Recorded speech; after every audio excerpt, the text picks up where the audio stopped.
real.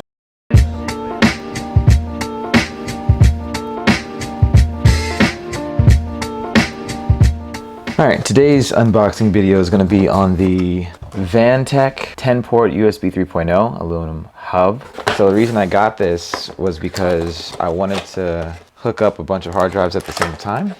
I already got one of them, so I decided I wanted to get another one. So this is the hub itself.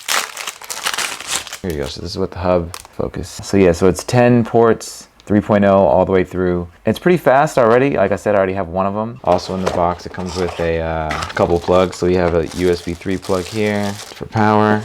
And then it comes with a couple brackets and some screws to hang on to a wall or wherever you want to hang it onto. I have my other one hanging on the side of my shelf, so I'm probably going to put this one on the side of my shelf as well. But yeah, that is the Vantec USB 3 hub that I'm about to hook up again. And here, let me show you what the other one I have looks like. So this is my other one that I attached to my wall, and I got a bunch of hard drives already hooked up to it. If you want to see more unboxing videos, I'll leave a playlist right here, also link in the description. But yeah, tools. That old real.